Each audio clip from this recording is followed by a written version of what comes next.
All right, I think we're just waiting on Alex.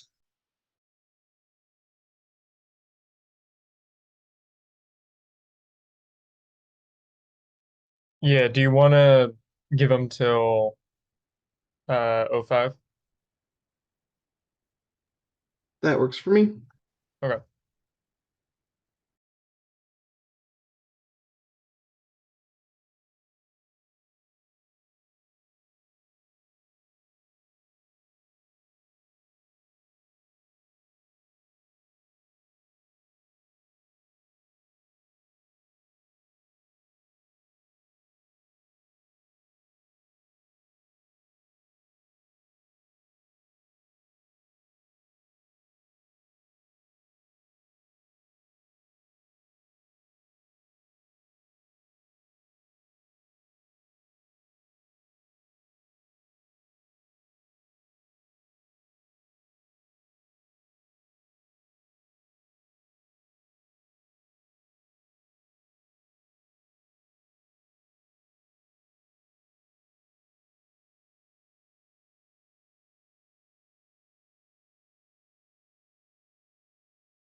Are you guys ready?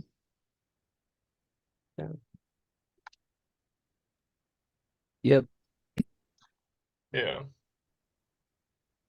Mm-mm. All right. Let's start with the first question. In what ways did the rhetoric, strategies, and decisions by Gore and Wait, Bush support? sorry, do we have to do the introductions again? Oh, shoot. Wait, hold on. Let me read it again. Triple B. Yeah, we just gotta introduce ourselves, I guess, again. Okay. Okay. Sorry, I'm like rereading the instructions. Oh, okay. Well, I'm Connor. I'm Alex. I'm Hunter. I'm Jacob. And I'm Jeremy. Forgot to unmute. All right, so question one. In what ways did the rhetoric, strategies, and decisions by Gore and Bush supporters of the 2000 election set a political, not legal, but political precedent for fallout in the 2020 election?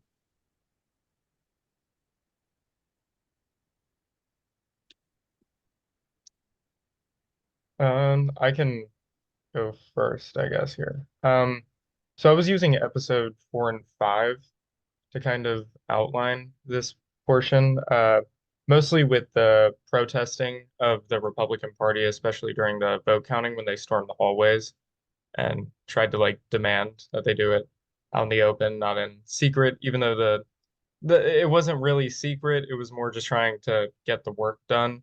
It didn't really seem like there was anything too shady going on. Um, and I'm all for like protesting when you think something's wrong, but I think that definitely did establish at least a rhetoric going forward with the Republican Party with elections that there is that the Democrats might be doing something shady, you know? And I think that definitely foreshadows at least the 2020 election when we're talking about the Capitol riots, the legitimacy of the election, the stolen votes, misplacement of votes, everything like that. Yeah, in addition to that too, I had hold on, my notes went somewhere. They're there. But like in addition to like podcast or the episode 4 and 5, I also took something from episode 3 where they're issuing death threats to like election officials. That was kind of, I think, one of the, at least the first time that I heard about it in political history of, supporters sending death threats to election officials from like the top of the, from the state election official all the way down to like the local ones counting the ballots. That was the first I heard of it, and it seemed to come up again in 2020 with Trump supporters. I think you guys really had everything that I had taken note of, except for one thing that I don't think I heard. And going back to episode 4, there was um, some theories going around that the ballots had been stuffed or that, the like machines were just being fed. And I think we definitely saw similar rhetoric in 2020.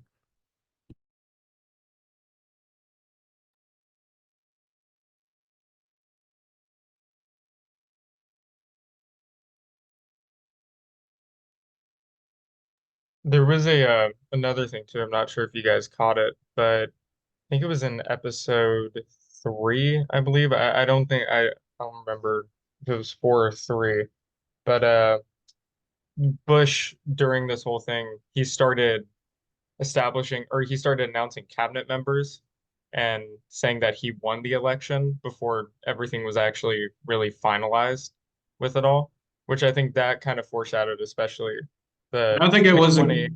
or I don't think it was exactly that. I think he was like acting like he was going to be Yeah, there was president. like something with it was something with cabinet members and officials that he was like saying like, "Oh yeah, I have this one in place and I have this one and I have this one." And he was Yeah, kind of like announcing. I don't, I might be forgetting something here, but I don't think I don't recall him, like Trump outright saying, I won. But just, No, it was the cabinet members and all that yeah. stuff, which is kind of similar, I guess, to what we've like seen, I guess, with Trump in some ways, Mhm, like starting to announce stuff and maybe making it a little bit too soon or trying to establish things before it's actually been finalized, I guess. Yeah, mhm. no, I remember exactly what you're saying, Hunter. Like he was basically just kind of, oh, we keep losing people. Um, that he just came out, I was like, oh, here's my, appointment for this position, that position, kind of just carrying on like there wasn't this huge, Hmm. issue in Florida still going on and going through the court system. Um, Yeah. Yeah. yeah. Anything else you guys want to add for this one? Or you guys want to move on? Um, or I'll say one thing. Let me essentially, like, if you don't appease the, well, in politics, you certainly want to play into identity politics a little bit. I think there are some benefits to that, but there is, my computer acted up. Um, or I essentially said in my notes, if you don't appease the identity politics mob, so for the right wing, that will be everybody saying all hail Trump, and probably race and identity for the left wing, then they will eat candidates alive and probably cost them the election. I think there is wide consensus that I think in 2020, Joe Biden doesn't win the election without the black vote. And with the way the electoral college was set up, I think there was like a 20,000 vote different, or I think it was either a podcast I was listening to separate from Fiasco or something featuring George Will, or the columnist George Will, where he said there was essentially almost with how the electoral college was set up, there was a 20,000 vote difference. And one of the things narrowing that gap was defund the police, almost costing the Democrats the election, which I think most people would be like, or on that, or on defund the police. Yeah, let's reallocate the funds, but no, there are neighborhoods that do need general policing. So let's not always appease the most vocal, shall we say.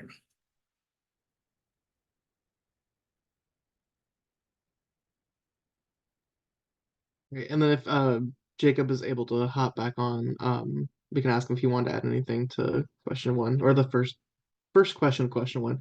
Um, So next one, in your opinion, is it fair to draw so many similarities between the 2000 election and the 2020 election, or are there differences between the two profound to harp on the similarities? Um, Or go oh, ahead, you can go ahead, Alex. Jamie. All right. I'd say the profound difference is the Supreme Court, and I guess let alone the government institutions, are going to be used to overturn the election for Trump if he loses in 2024. Or that, it's probably what's most likely.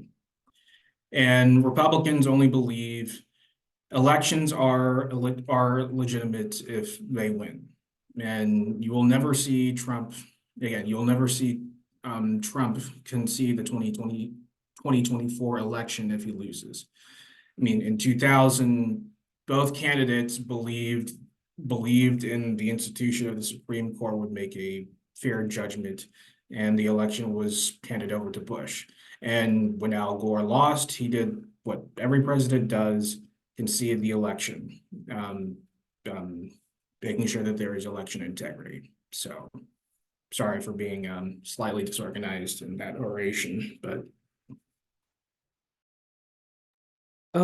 I think like for me, I kind of argued that there were um similarities and that some people thought it was stolen and there was civil disobedience. But I think the difference was that neither of those things rose to the level that we saw in 2020.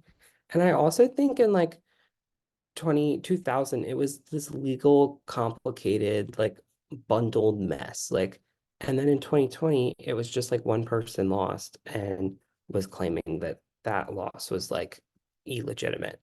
Um, but I think that like as a whole, it's fair to compare them. And I think that like I would like if I had to sum it up, I would say that 2020 is like 2000 on steroids.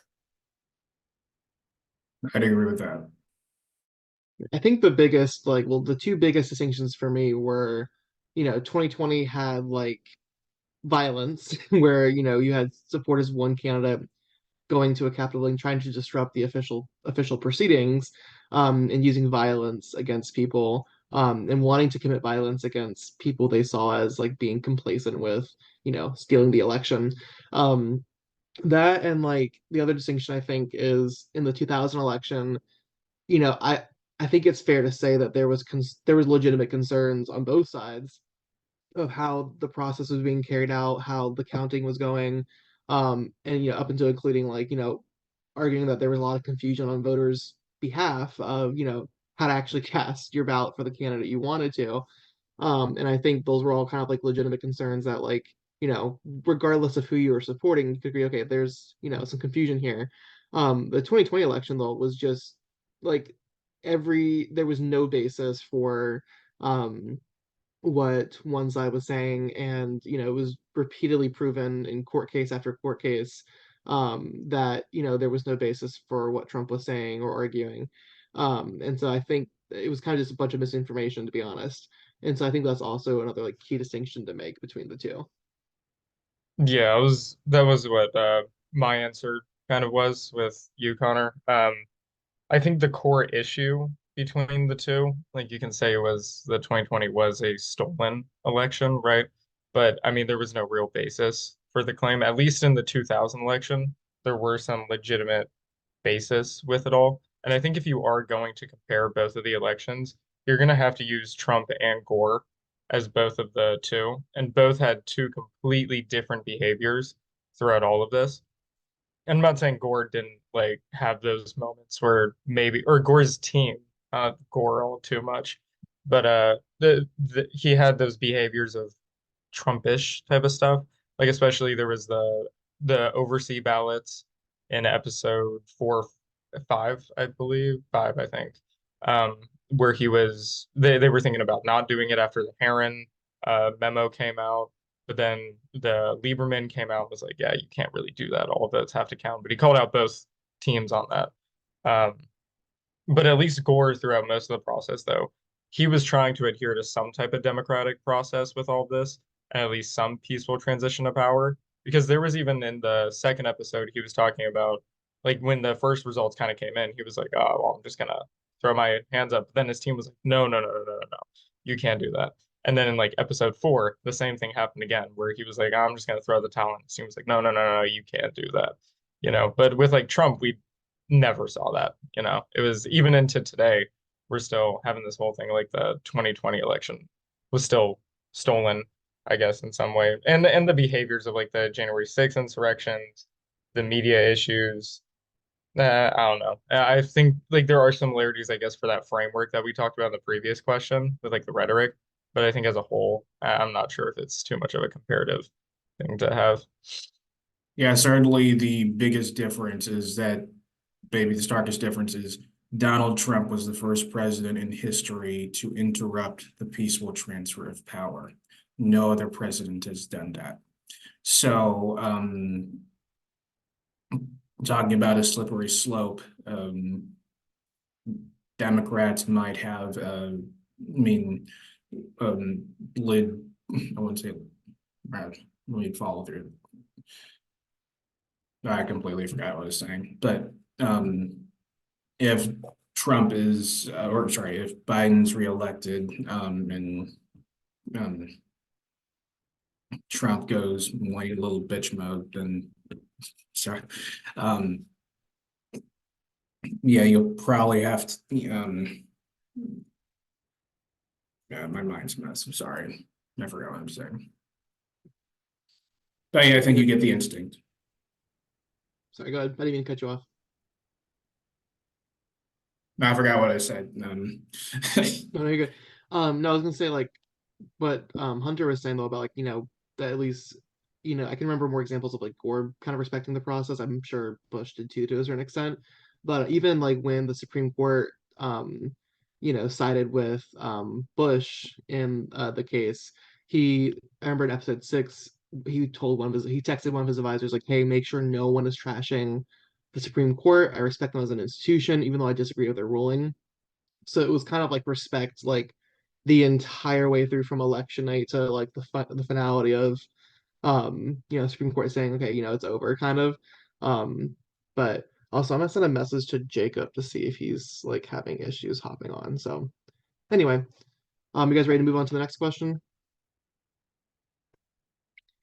All right. At one point, former Florida Secretary of State Catherine Harris tells the podcast host that the 2000 election wasn't a fiasco. Instead, she says that the media created the fiasco. What do you make of Harris's assertion?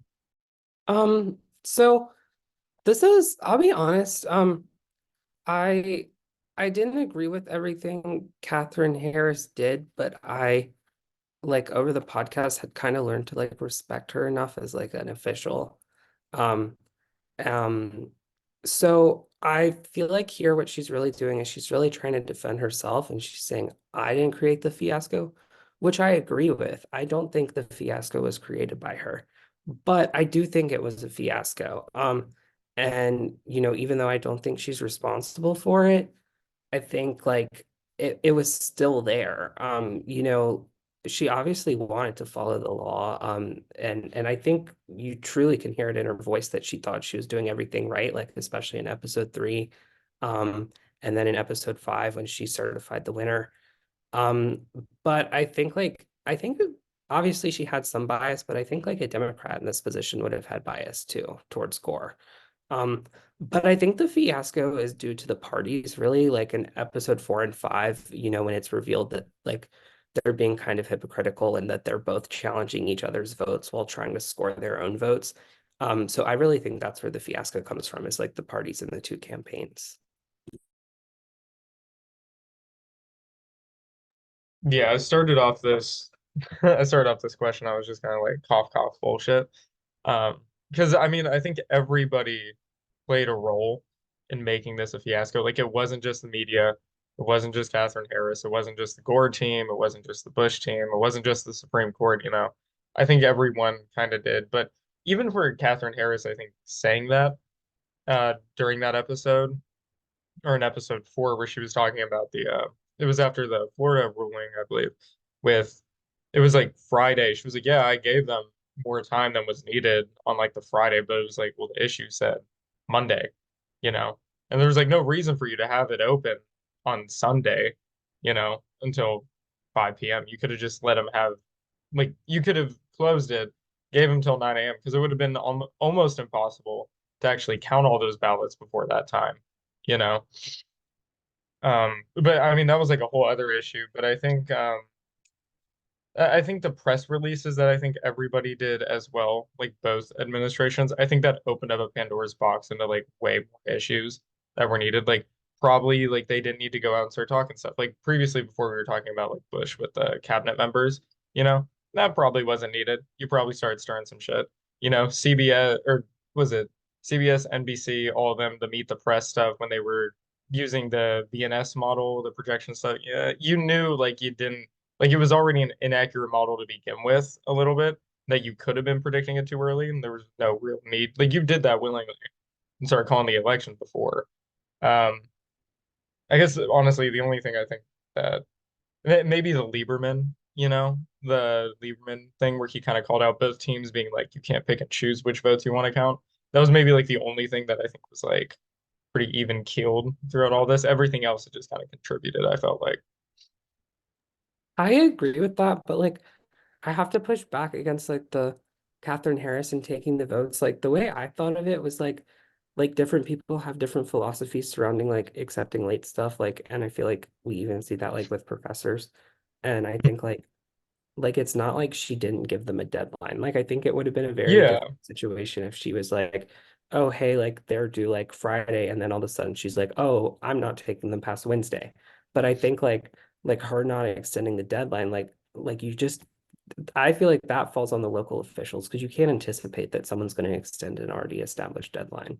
Yeah, no, and that's the thing. Like, I get that, but my biggest issue with it was like I understand that it was like one of those things like why you have your office open on a Sunday though, like that was like the weird thing for me where it almost seemed like it was intentional in some way, you know, Yeah, I where it's see like what you're I saying. get that like you could have just opened it up Monday, normal 9 a.m. time, at normal office hours, and just had it continue. But I don't know, the Sunday that seemed weird. And two, I think something I missed was I guess like the Sandra Day O'Connor issue that was in episode 6, where it's like the retirement and all that stuff. But then she doesn't even end up retiring because she knew that it would look bad after issuing this ruling, if she retired during the Bush administration. I don't know. Well, I think like I mean I agree with both of you to a certain extent. Like, um, you know, eh, I would think that like, if I was an election official at her level, like my main priority would be like making sure that every vote counts. And to that, point, like if the deadline was, the court said Sunday or Monday, she had to be open Monday. She had the authority to extend it to Monday to possibly make sure that like every single vote had counted in that county. I don't think that would have been too much of a stretch, under her authority. But also at the same time, like to kind of Alex's point as well, like there are deadlines, but also how would it have looked if she made that exception for that county or other counties, not the other, based on like, someone can say, well, she only did that because she's a Rhino or Republican in name only because she did that for a liberal county and not a conservative county that had to turn in by Sunday. They're cheating. Like it, she could have also give the often the impression of like being biased. So like it's kind of one of those things like you're damned if you do, you're damned if you don't. At least in my eyes. But anything else on this one? You guys ready to move to the second one? We can All move right.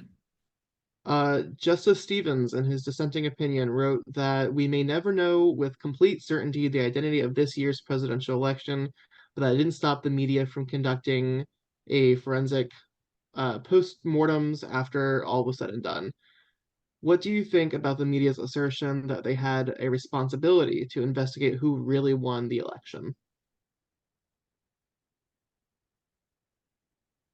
I'll just start off real quick by saying like I think they should have done one. Especially considering like after the Florida Supreme, in between the Florida Supreme Court ruling and the actual Supreme Court ruling, when the Florida Supreme Court, like episode 5, ruled that there should be a statewide recount of any county that had already not done like a hand recount or hand canvass of the undervotes. Um, and while that process was playing out before the Supreme Court made their ruling, they found that Gore was actually gaining votes. And if they had continued, it might have been possible that he like overcame Bush and won the state. And so I think it was kind of important to see, like, finally, like, okay, if you recount the entire state, who actually won the election. Because, regardless of the Supreme Court's ruling, I don't really like I think who won the election is who voted for who, not like what a ruling says. Um, and so, like, how many votes were cast for either candidate should be the determining factor. So I think that was important for the public to know and for the press to get to the bottom too. Um, I guess I kind of have like a different perspective. I actually agree with Scalia like on this, which I'm really shocked that I do, but I do. Um, and the reason is because I feel like if we really look at the forensic analysis, they were like inconclusive. Like, that one study did four and Gore only won one of them. And it was the one that wasn't what he was advocating for. And that was in episode 6, I think. Yeah. Um, and then like in the other one, like he did win, but it was conducted in a way that never would have actually happened. That wasn't how the election would have been conducted. So I think like, and I think honestly, like, luckily the public didn't really seem to care. Like it didn't cause this big public outcry. But I think like what the media did here was like really like not only pointless, but it was really dangerous because, depending on the way it was spun, like this could have really taken off and it really could have like created a political mess like among the like electoral or amongst the population. Yeah, I think my answer here was it was kind of like half and half a little bit. I think the media in some way they had to cover their ass because they kind of started this issue a little bit with the VNS model projections and calling it way too early. So I think they did have some type of like skin in the game to come back in and like try and find a true winner here. Um, but also at the same time, though, I'm not sure. Like when episode 2, when they were talking about the Palm Beach ballots with everything and the confusion with it all, I'm not sure if that issue would have been as prevalent if it wasn't for the media starting to talk about it in some way and having everyone be like, "Oh, wait, no, that actually, I was a little bit confused with that." I mean, I think the issue, yeah, it still would have probably come up, but no, I think they definitely had to at least kind of like backtrack and try and come in. But to Alex, your point there though, I don't think that it was like inconclusive, you know? So it was like, yeah, like, do you really need to like insert yourself and try and find some? Or it's like if no one really cared about it, then it's like whatever, you know?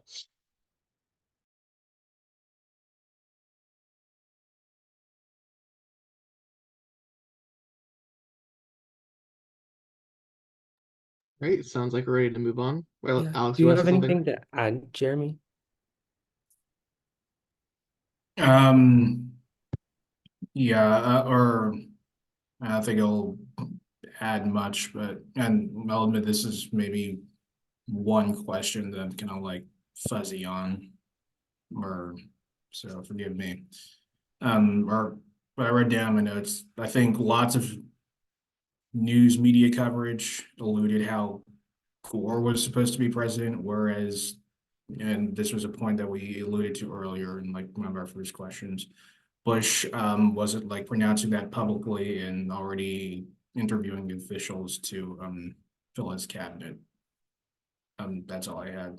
But um, yeah, I don't think it would have added to that conversation, but just um, for sake of money.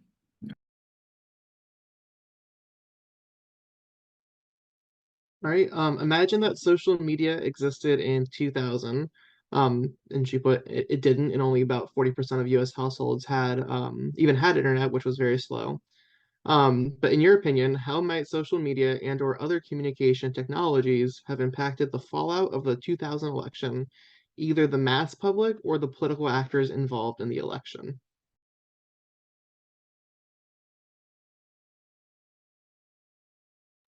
I think we would have seen the social media outrage we see today, and then when it would eventually come to today, the low would be a lot the lows would be a lot lower, or the polarity of consequences, like the bad stuff will be really bad. But yeah, I could see the just social media outrage as well as some tactics used to intimidate government officials. Like I remember maybe it was Brett Kavanaugh, but you know, protesters going outside of Supreme Court justices' homes um, to shame them on their ruling. I mean, yes, it is a legal form of assembly, but no, you should not be invading the privacy of someone's home. I mean, get your head out of your ass.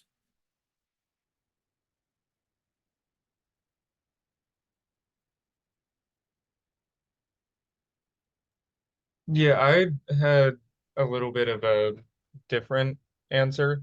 I think in some way that social media would have probably helped with clarification efforts of the election, maybe a little bit, or spreading of information, at least during and even, I guess, after like the fallout of it all.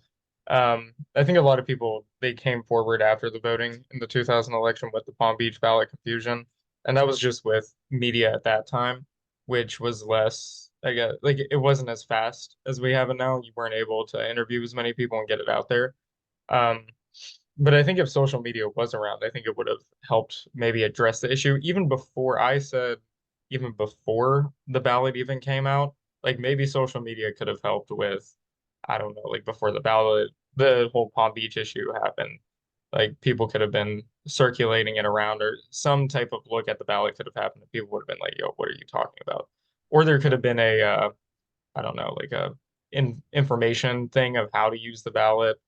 Um, I don't know, but at the same time, though, to Jeremy's point, though, I think it could have also ensued a bunch of chaos all down the road with people making conspiracy theories, throwing it around, violence at officials, people involved.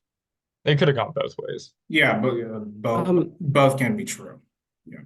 I hear what you're saying about like on the upfront about the ballot, like getting that information out, and I never really thought about that, but I could see like a lot of like Instagram posts or like TikTok videos about like, hey, this is how you like fill out the butterfly ballot if you want to vote for Gore. Um, but on like the flip side, what really concerned me was like the potential aftermath. I think like social media is not usually not factual. And I think unfortunately, like our generation relies um like on social media a lot to be fact without really doing the fact checking or without really like trying to look into like if what they're reading is even true. They just read something and it's like, oh, that's true. Now I'm upset about it. And so I worry that like that would have happened and that there would have been a lot of misinformation and that a lot of like young people would have been like one way or another, like without even having all the facts. Yeah, I agree with that because I think too, like even with the, I guess like a modern example of that was even like the 2020 election with it all. I mean, it wasn't even as big of an issue because there was nothing even there. It was all conspiracy, but we had all this pop up after the 2020 election and during the 2020. So it's like, what would the 2000 actually have looked like with legitimate stuff kind of going on? You know, I don't know. Yeah, and I guess to add on, I guess there could be validity to, or I don't know, it could be both valid and, coming out of bad faith, asking like whose facts, and then or the responsibility of the consumer asking whose facts, and then weighing, what facts, um, because facts carry different weights. Like for example, I remember and I don't mean to sound right wing, the slightest bit right wing here, but the Hunter Biden stuff from the New York Post, I think or there was something about it in 2020, and I think Twitter blockaded it. And it was true then, it was true now, but that was nowhere in like the in the league of mean, Trump trying to uproot democracy, that's like the more substantial weight, the more substantial facts. Um, and saying that the Hunter or Republicans saying the Hunter Biden stuff is more corrupt than the Donald Trump stuff. It's like arguing in medical school, masks don't protect you from COVID because your fart can go through your pants.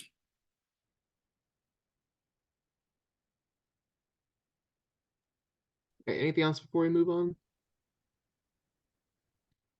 All right. So moving on to question 3. As you listened to the podcast, were there any arguments made by the Bush and or Gore legal team or campaigns that you thought were more or less compelling? If you were on the Supreme Court, how do you think you would have ruled in the case? I can start. So I thought it was interesting that like in episode 3, the like whole battle was over like May and Shao, which really like says a lot about the word like and how it relates to the law. Um, but like I found it compelling that like in episode 4, like Gore's campaign had like said they wanted to like make every vote count. Um, and like I just was really concerned by Bush's response by like painting the Florida Supreme Court out to be like radical Democrats. And then I also thought Gore's strategy was interesting in episode 5, where like he purposely anticipated appealing the case. And um,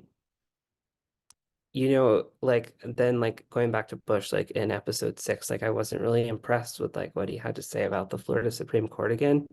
Um, and I kind of said that like based on like what was said in episode 3, this wasn't a simple court case of them deciding like what the law was, which is why I disagree with Bush. Like it was deciding like which of the two laws on the books like made more sense. Like it wasn't just like a simple someone was violating the law. Um, and I think if I was like in like Sandra Day O'Connor's like position, like I would have like voted with the Gore side. But like I will say like it's very difficult to like vote on that side when the Florida Supreme Court would not give you an explanation regarding their decision. And I think like that's like just very like unprofessional. Like yes, they had other cases, but like the Supreme Court needed to know like their rationale. Um, I would say, or yeah, my brain might be a little foggy. I don't recall many of the campaign's arguments being at least compelling to me. Just just the pro or like the Florida Supreme Court process and just trying to speed up counting the votes in general. I mean that I think that was writing on the wall that Bush was going to win that election. And if I was on the Supreme Court, would have ruled for Gore. Yeah, for me, I guess the one thing that I did find compelling was the episode for the Lieberman's press release, which I kind of talked about a little bit earlier, which was that like both campaigns were kind of like picking like which votes counted, which counties didn't, which people got a say in it all, which at least in some ways kind of yeah, I mean not in some way, it is undemocratic to kind of pick who gets a voice, who actually gets to have their vote kind of counted. Um, in some way, though, if I was on the Supreme Court, how would I have ruled? One, I probably would have been advocating for them not to take the case. Because I think it's like a counter-majoritarian problem once the Supreme Court kind of got involved here. You're having unelected officials determining, I'm going to quotation marks here, determining the election, which I just don't think should have happened in some way. But at the same time, though, Stevens' dissent was kind of outlining what Lieberman was talking about, where it's like Gore was really the only person that had like some type of what did he say exactly? It was the I forgot what it was. Yeah, outline So he was being harmed, I think, or harm, something. the irreparable harm. Like Gore was the one that really only had it because like if Bush won the election, there would have been no like if you won, you could have done a recount because you would have still won technically. But since Gore was losing and you needed that recount, if he lost without that, then you're kind of taking that whole like the election away from what the people were actually saying and just kind of relying on the court's determination of this to not go forward with it all. Um, so in some way, I did like Stevens' dissent in it. I think Stevens was probably one of the only rational people that was kind of talking about it all. But at the same time, though, like we talked about earlier, and what Alex was kind of pointing out was like Scalia's opinion with it all, where it's like even the forensic stuff, like it didn't even show anything anyways. And the Florida Supreme Court never really gave rationale as to why, you know? So it's like I get it, but at the same time, I wouldn't have took it, but if I was, I'd probably just go with what Stevens' dissent kind of was outlining. I would be interested, this is a little off topic, but I'd be interested in knowing if the Florida Supreme Court were elected officials or not, because I know some states elect their Supreme Courts, and I Yeah, think I used to that would live have in really Florida. changed. They're elected. Oh, yeah, that Yeah. explains like a Yeah. lot. Because that's like the issue though with it all as well. At least with the Florida or with the Supreme Court, like the United States. It's because they're unelected, you know, and then you're having them kind of make this whole determination off of all of it. But also Yeah. too, some of the people who've been on the state Supreme Courts, they might not have the best background to be on a Supreme Well, Court in that and way. even on the other side, the federal level is not accountable because they're not elected, but in Florida, they're going to do what their parties and like constituents that Mhm. elected them to do. So Yeah, they because they bring, have some skin in the game, you know. yeah. They have to satisfy at least some people. I don't know. I guess that kind of goes along with was it that fiasco question? We were talking like it's like everyone had some portion to play into this. Yeah. Wasn't just one person. Yeah, Yeah, I or like the one yeah. like argument like by Gore's campaign of like not that certain ballots or mail the overseas absentee mail-in ballots that weren't either postmarked at all or postmarked by I believe it was the election day or whatever date they had like legally speaking. They talked about it in episode 4, but his argument that those shouldn't be counted, I actually kind of agreed with because that was something that's kind of fairly like there's no legal ambiguity, what I'm trying to say. There's no legal question of like, if you have a ballot and it's not postmarked and it's not postmarked by, whatever the agreed upon date is, like you can't count it. There's no like room for debate on that. Whereas other like questions kind of throughout this whole, situation, there was like some room for debate. That one was kind of very simple in my mind. And as much as I want every vote to count, like, you know, sometimes you have to mail your ballot in a little earlier. Like I've mailed my ballot in for the last couple elections, shit happens, but that's one of the things that was kind of like, black and white for me. And kind of what you guys were saying, like I think I would have I kind of agreed with Stevenson's dissent. But yeah, I think I would have upheld the Florida Supreme Court ruling, just because I think like I thought this the entire time, like while listening to these podcast episodes, I think the only fair way or only like ruling that would have actually like, been kind of apolitical and would have kind of satisfied at least the majority of people on both sides was to just rule that there needs to be a statewide recount of all under and over votes, and like set specific criteria so like there wasn't like you wouldn't have some counties, you know saying that these ballots counted because they had like a dimple in them, and then like all these like kind of unstandard measures for counting ballots. I think if the court would have come in and said like, here's a criteria where you can, assess a voter's choice on a ballot. I think that was kind of, and also like just setting like a deadline for everyone that like could not be, interpreted by election officials, for example. I think that was kind of the only way to really be apolitical and set a ruling that would have, I think, satisfied most people. But anyway, anything else you guys want to add? Yeah, I was just gonna say, I think even Stevens kind of he was saying that too in like episode 6, where he's like even the statewide recount with it all. He's like, yeah, you guys are saying like it's impossible. Like I think the majority was like saying it. Like they were like, yeah, it just wouldn't even be feasible to do it like in this time frame or whatever. But Stevens was like, hey, if they think they can, why not let them do it? You know, it's like a full thing. Like make it at least like somewhat equal with it all. Have everyone kind of get counted. Yeah, well, and they could have like even like to that argument of like if they had done that from the get-go, like a statewide recount, like instead of like had like waiting all these days going back and forth, like if like there was just an initial court ruling like that gave them plenty of, or you probably could have done it, but still like gave them plenty of time. Um, but anyway, Also, we have several more questions, so we might have to talk faster for some of these. Um, I as the think, election battles, sorry, go ahead. oh, yeah, I was gonna talk about the next question. Like, I think this one's pretty straightforward. And I just wanted to keep it quick. So like Connor already covered this and I agreed with him. That was it.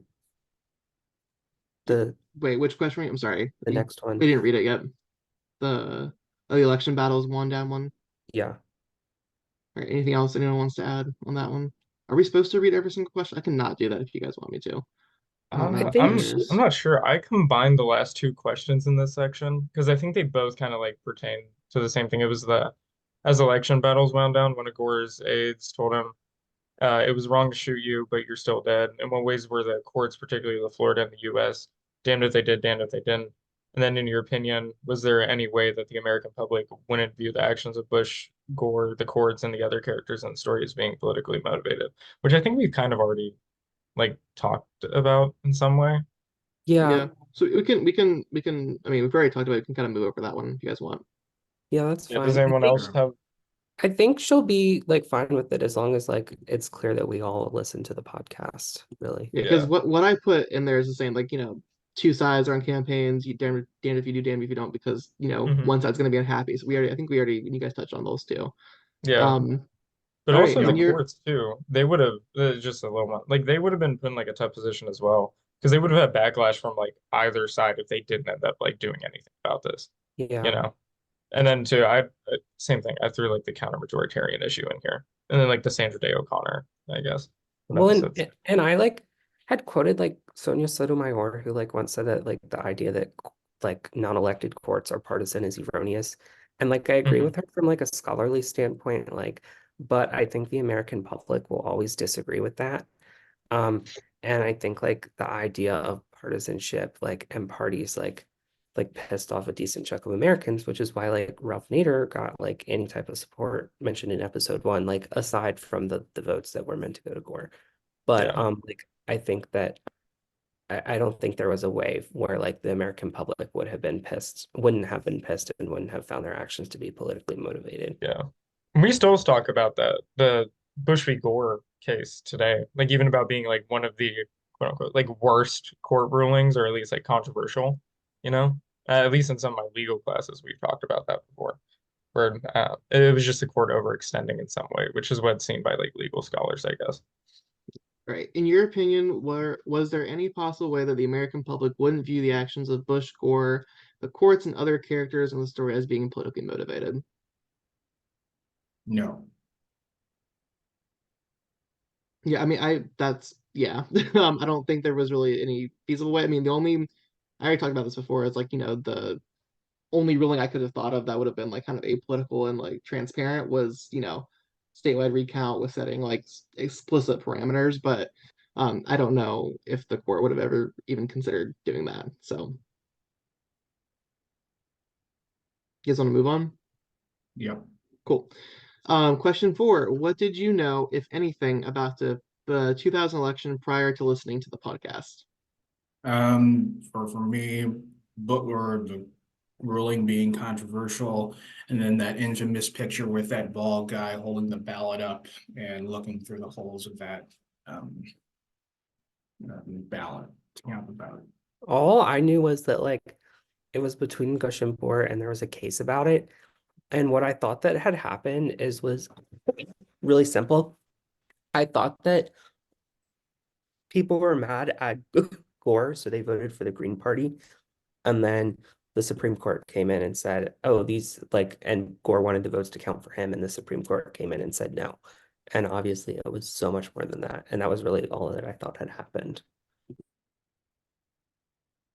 The only thing that I really knew from this was at least the controversy of the Bush v. Gore case and the butterfly ballots.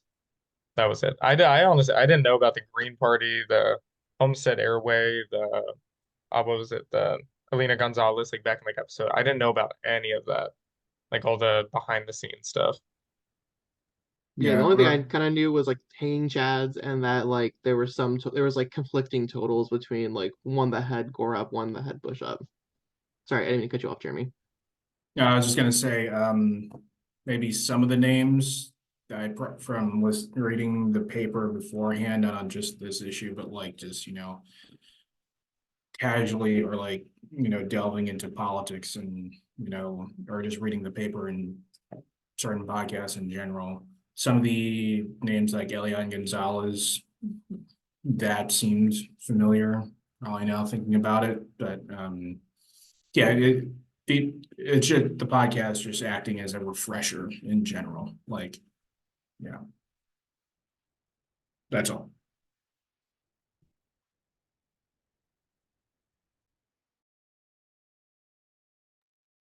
All right. Let's see. This next question. In some ways, the story of the 2000 presidential election sounds like a scripted movie with Florida in the starring role. In what ways did Florida embody the perfect storm, thereby putting it front and center? I think this really started in episode one with Elian Gonzalez. And then, by episode three, we heard about the butterfly ballot. And I think like all of that like led to this like crazy thing. And then like the legal mess that happened afterwards. Like it just and I think like what she was trying to get at, like maybe I misread this question, is like why Florida? And I said that like Florida just happened to be the state all this happened in. Like it could have been anywhere. I Yeah. I'm gonna push back a little bit against that just because I think part of the reason like Florida became Florida was because of how much of a toss-up state it was. Like in the 92 election, um, Bill Clinton won the state. I'm sorry, the Republican won the state. And then in the 96 election, Clinton was able to flip it, in large part due to him doing outreach to the Hispanic community and the Cuban community. And so there was a lot of like just variables and factors that were coming into play that made it a true toss-up state at the time. Um, that combined with the environmental issues that were going on, that made it even more of a close race between Gore and Bush. And then it kind of like it was like the election night was kind of like the spark that finally led to all of the issues. But while it could have been happened in a couple other states, I think it kind of was a requirement that there was some degree of competitiveness. So it wouldn't have, I don't know what state probably wasn't competitive at the time, but Nebraska. Like I don't think it would have happened in Nebraska or like Arkansas or Alaska. Like it had Then to it have been like a toss-up state. Yeah, or I said it also in one of my notes. Florida was like one of those old school swing states. I'm not sure if we consider it now a swing state, but let's see what else. Well, that it had large value on the electoral college. I mean, definitely north of what I guess it's 25 votes, something north of that. And then and it dealt with many, or alluding to the Elian Gonzalez stuff. It Gore alienated the Cuban vote, um, or or uh, or like there were Cubans that were dissatisfied with Clinton with the Elian Gonzalez ruling that he had to go back to Cuba. And then I think there was another or the Miami-Dade mayor, Alex Pinellas, that essentially betrayed Gore. So, or like during the time of the election, like 3 weeks before, um, I want to say, on election day, he went off, Pinellas went off to Spain. And I don't think Gore has forgiven him, or certainly for that. Yeah, I was just gonna say was it the Homestead Airway, which Connor you were kind of talking about, and Jeremy. It was like that environmental issue where Gore was like one of the first like environmentalists that we did have. But I mean, like he couldn't really comment on it all too much. But then that paired with the Gonzalez issue, it ended up costing a lot of Cuban votes, which Clinton got back in the 96 election, which actually ended up flipping the state.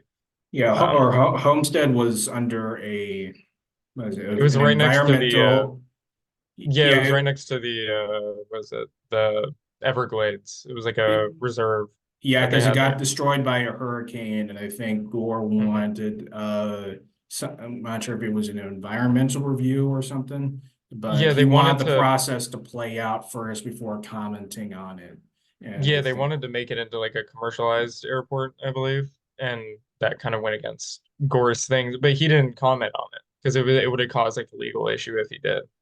yeah, Um, because it wasn't, again, it wasn't finalized. So I don't know. Kind of It funny, was like all just like a perfect thing. as like a side kind of a side note, it's kind of funny how like he like there's this pattern with Gore that he keeps continuing to respect institutions over campaigning. Hmm. Like he doesn't want to trash the Supreme Court because that would be bad. He doesn't want, he wanted to concede right away because he wanted to respect, tradition. He didn't want to speak out against or for the airbase because he appreciated his role as a vice president and like didn't want to create problems for like so it's like all like this every step of the way because it's kind of interesting that like he really was committed to like one his role as vice president but just institutions at large kind of wish we still had that to a certain extent yeah. with a lot of Yeah. candidates but And um Since Gore was kind of the personality contrast of Bill Clinton, I think I recall Hillary saying to this the effect of, he was a dog that was hard to keep in the house, or a dog that was hard to keep on the porch, pertaining to Bill Clinton. Yeah. Yeah. and also And just for I citation. talked about, oh, I was gonna say, no, you're Mhm. good. I talked about it in what is it, our first assignment that we did have. Like Gore throughout this whole, like especially episode one, all these issues, he was put in this weird position where it's like if he commented on it, he would have screwed himself over. If he didn't comment on it, he screwed himself over. And it was like again, like it kind of like got this whole perfect storm for him to make Florida this huge contention state for him with all these issues. Which is always like to a certain extent like candidates have to walk that line but I feel like Gore like more than a lot of others had to deal with that kind of stuff but I was going to say just for citation reasons because I didn't say it before but like the Florida being a toss-up state and like very close was mentioned a lot in episode one so just for citation reasons but anyway, next one because we have two more with 15 minutes left. All the best stories take unexpected, often ironic twists and turns. The 2000 presidential election is no different. What ironies do you recall, and what lessons do they impart for political parties and campaigns in the future?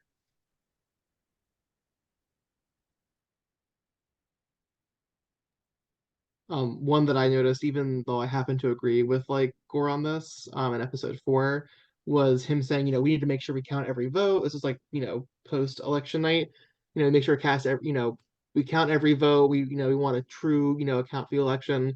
And then, the memo got leaked that he was trying to contest like overseas mail-in votes, which on the like postmarking issue, I already said like I agree with him on that. So but I just it's still one of those like, one of the many ironies between Bush and Gore's campaigns combined. I think, yeah, and then like on episode four, it was revealed that Bush was kind of trying to do the same thing. Like while like advocating like for the overseas ballots, like advocating for Gore votes to be thrown out, like which I disagree with both because I just feel like the whole point of like democracy is that everyone should be able to vote and like I'm sorry, but like if you're trying to like turn it into a political game for yourself, like which every politician is, like then you have issues. But like I think I also thought it was ironic that like in episode three, like Harris was an elected official. She was on the Bush campaign team, but she was like trying to run the state's elections in what she called a non-biased manner. Um, and then the whole thing that I just thought was really funny in episode six was that like Bush didn't drop the Supreme Court case even though he won the election. Like he was still wanted to go and fight for whatever reason. There's something else that I don't think that we've talked about yet, which I think it might go with the previous question, but also a little bit with this, was like this whole controversy was going on in George Bush's brother's state that he was governor in, which is just it's kind of funny, you know? I mean, a little bit ironic, I guess, where I mean, like the state where all this like seemed like yeah, the ballot stealing, the ballot con or the election being stolen, the ballot controversies, the Secretary of State issues, like you were saying with like Catherine Harris, um, the recount issues. the whole protest, like all of this stuff was just going on in Florida, where Bush had the most connections in. It's just kind of funny.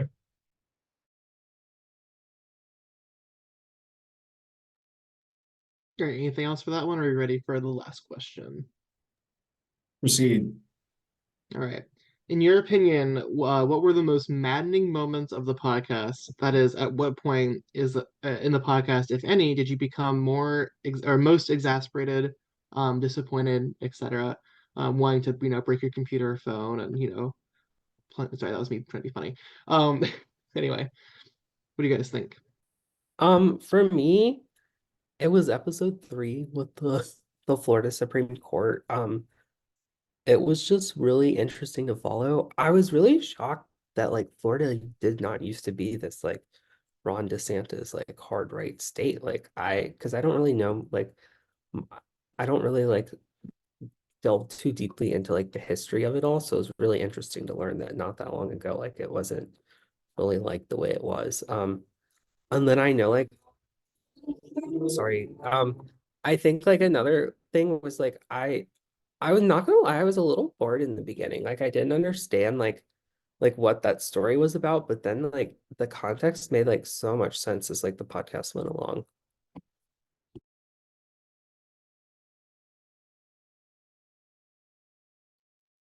No, I agree with you with that because I lived in Florida from '01 to 2010, I believe. And it was a toss up, at least from what I remember with my parents and all that stuff.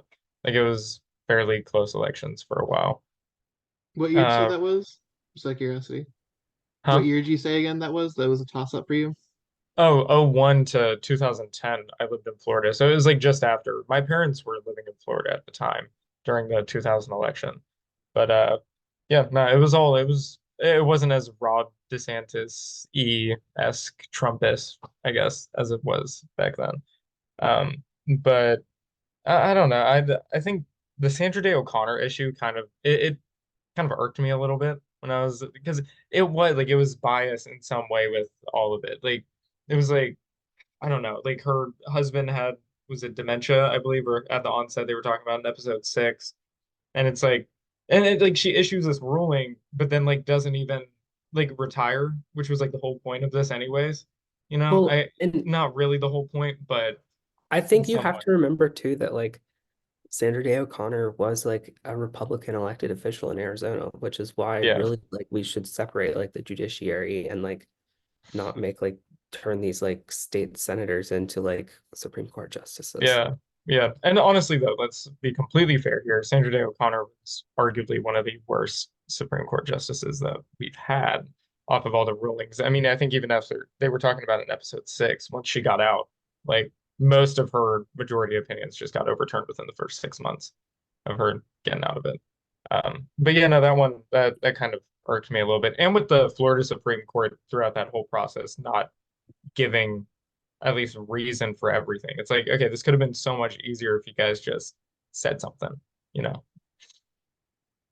Yeah, I will say that's kind of like if I was Sandra Day O'Connor and like within months of my retirement, like all of my precedent was overturned. But I will say to a certain extent, this is kind of off topic, but to a certain extent, I kind of do appreciate like what they were saying in the podcast about her trying to like, you know, set aside like all the legal jargon and like, philosophy and just think about just for a second like how this applies practically to everyday life.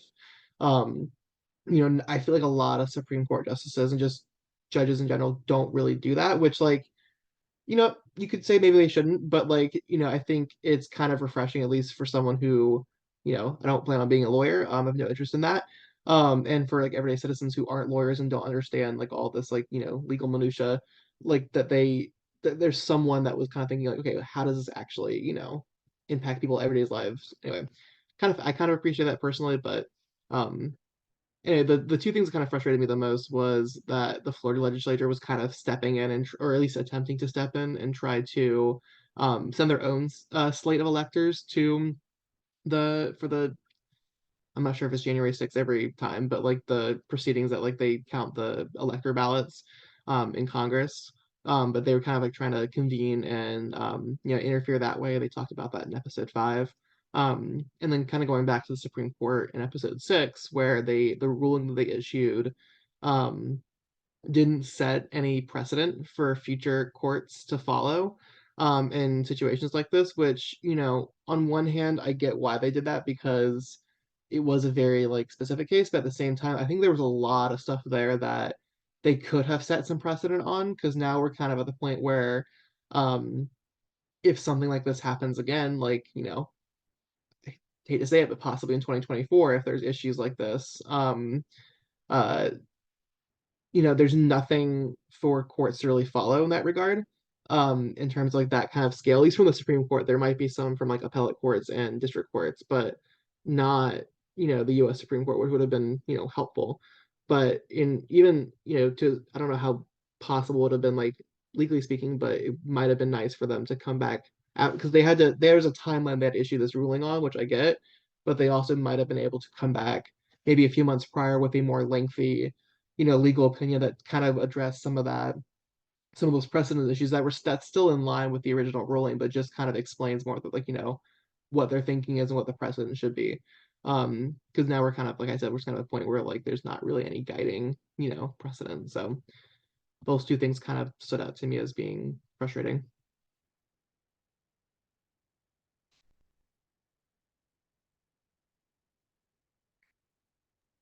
We still got like 7 minutes. Yeah, I just want to discuss any questions or any points, I guess, that you maybe didn't get to discuss. I don't know.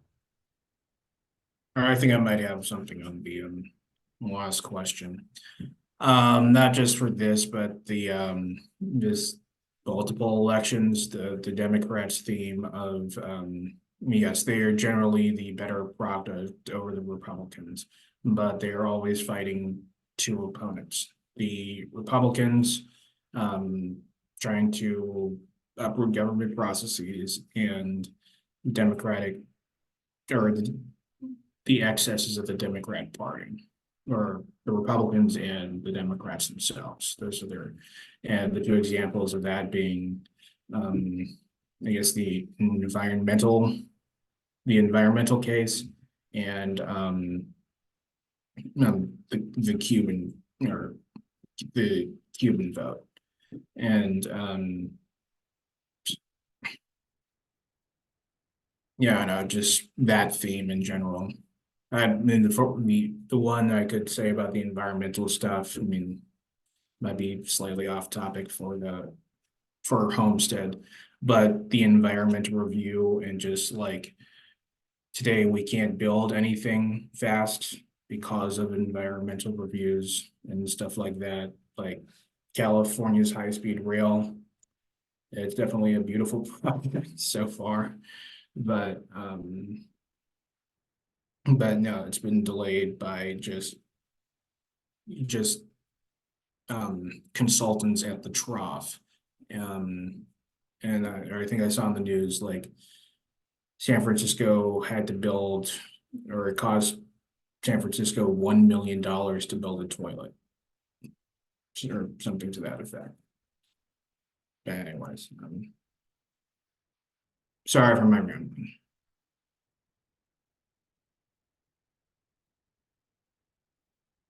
Does anyone have like anything else?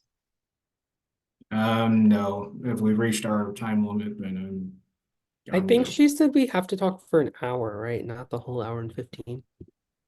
Yeah, I mean, we left I think a few minutes early last time, or early. Oh my God, I can't English. But yeah, also I No, have no idea what happened to Jacob. I texted in the group chat and he didn't pop back up, so I don't know if he lost connection or something. But yeah, we started a little after 11, so we're overtime right now. I think our last conversation was right on the dot an hour, I think. yeah, I think we started around like 11:05. So yeah, about an hour and 5 minutes in. So Yeah, we should be good.